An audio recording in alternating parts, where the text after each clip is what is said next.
Hundred Years' War, as it would later be known, started in April 1337 with the French seeking to confiscate Gascony from Edward III. The English king responded by claiming the French throne on the grounds of his descent through his mother, Isabella of France. Initial French successes, including naval raids on Southampton, Portsmouth, the Channel Islands and several of the Cinque Ports, came to an end following Edward's victory at the Battle of Slurs, fought on the 22nd of June 1340. For the next few years, the war focused on the succession to the Duchy of Brittany, and it was not until the summer of 1346 that Edward was ready to launch a major offensive into France. He landed in Normandy, captured Caen, and ultimately engaged King Philip's forces at the Battle of Crecy on the 26th of August 1346. The outcome was a disaster for the French. Edward III, using experience gleaned at the Battle of Halidon Hill, deployed his longbowmen to devastating effect, resulting in the thousands of knights killed or captured. With no French army capable of stopping him, he moved north and besieged Calais. The French now sought help from Scotland under the so-called Old Alliance. A treaty between the two nations had been signed in 1295 and renewed in 1326, the latter in the heyday of Robert the Bruce. But the French had singularly failed to come to the Scots' assistance when Edward III started the Second War of Scottish Independence in 1332. A crushing English victory at Halidon Hill had been followed by the young King of Scotland, David II, fleeing abroad to France. But English interest in Scotland waned in favour of the Continental War that offered richer rewards. The power vacuum allowed David II to return to his country in 1341. By summer 1346, he was in his early 20s and in his prime for military adventure.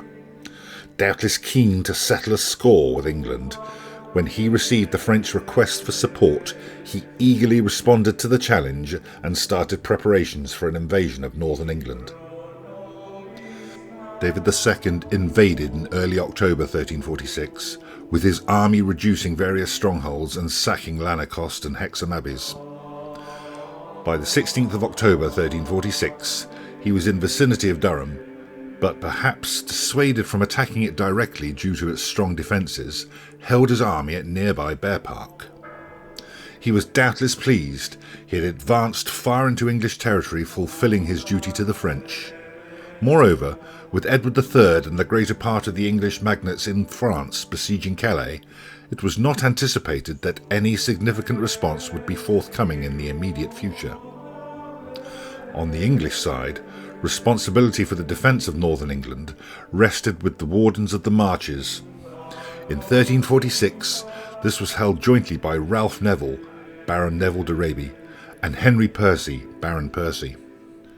The immensely powerful Prince Bishops of Durham also had a role in border defence, although at the time of the invasion, the occupant of the post, Thomas Hatfield, Bishop of Durham, was in France with the king.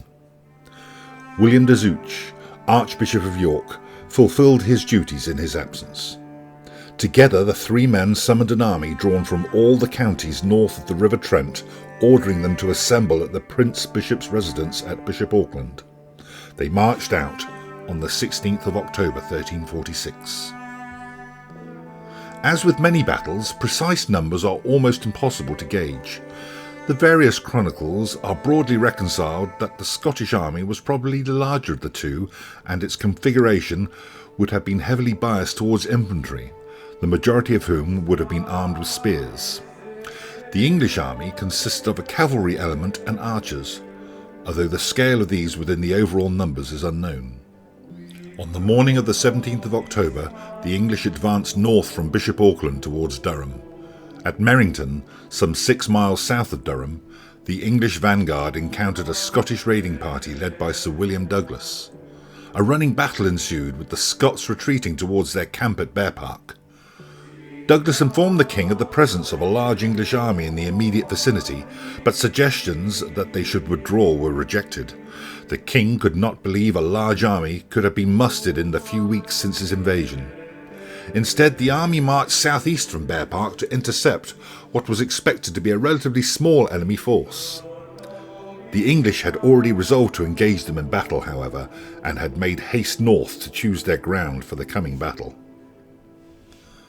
The battle was fought on a ridge of high ground that runs north to south approximately 1 mile to the west of Durham. The English occupied a point on the ridge where a flat plateau afforded them the ability to deploy their front line in an uninterrupted line.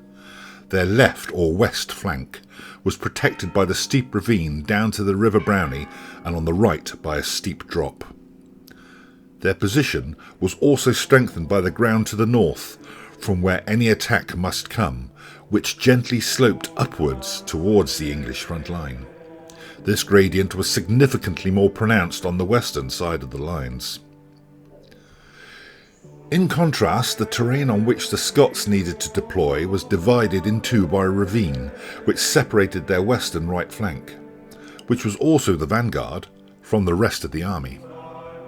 This hampered the Scottish manoeuvres.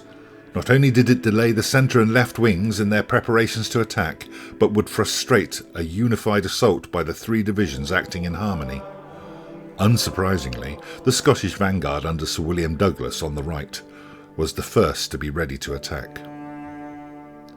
Of note is a small English clerical group who sallied out from Durham and occupied the hollow of Maiden's Bower.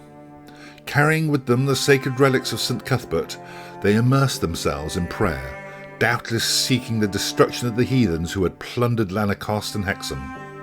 Although they soon found themselves in the Scottish area of influence, they were left unmolested throughout the battle. The Scottish right, under Sir William Douglas, commenced the fighting with an attack on the English left. They found their advance hampered by the terrain, with the enhanced gradient in front of that section of the English lines causing them to veer to the left. This not only lengthened the line of their assault, it also disordered their ranks, both causing delay. This was exploited to the full by the English archers, who unleashed their lethal bombardment into the Scottish line. Despite the fierce archery assault, the Scottish right made contact with the English line, but they failed to make much progress, the slope again giving the advantage to the English. However, the Scottish centre and left divisions fared better, and both were able to push their English counterparts back. The English, who had held their cavalry in the rear as a strategic reserve, now committed a significant number of them to the action. The flat plateau suited the cavalry, and the subsequent charge into the Scottish left pushed them back, stabilising the English line. All uncommitted cavalry were now used to augment the entire width of the English lines. The effect of the additional forces was pronounced on the English left, where the Scots were dramatically pushed back. The Scottish centre, however, under the King himself, remained firm, but was now surrounded by English forces. The King's Central Division fought on, perhaps for as long as 3 hours, but the arrival of additional English reinforcements under Lord Lucy prompted the remaining Scottish troops to surrender. David II fled the field, wounded and unarmed, but was quickly captured. Philip VI had intended the Scottish invasion to divert English military efforts from their siege of Calais. It failed completely. Edward III maintained his siege, and, although the defences proved resilient against attempts to storm the city, by August 1347 he had starved the garrison into surrender. Calais would be an English possession and a thorn in the side for numerous French monarchs until January of 1558.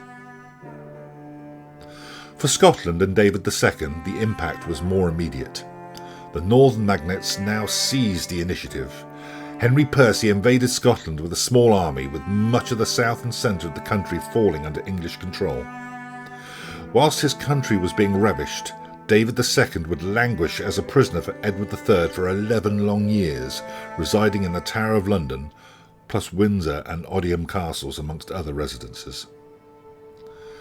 He would eventually be released following an agreement of the Treaty of Berwick in 1357, in exchange for a ransom of 100,000 marks in 10 instalments. This treaty, which also ended the Second War of Scottish Independence and established a 10-year truce between the two countries, was never fully honoured, as David's ravished country was unable to pay more than 2 instalments of the ransom. In 1371, David II died and was followed by his nephew Robert Stewart, who had led the Scottish Rite at Neville's Cross.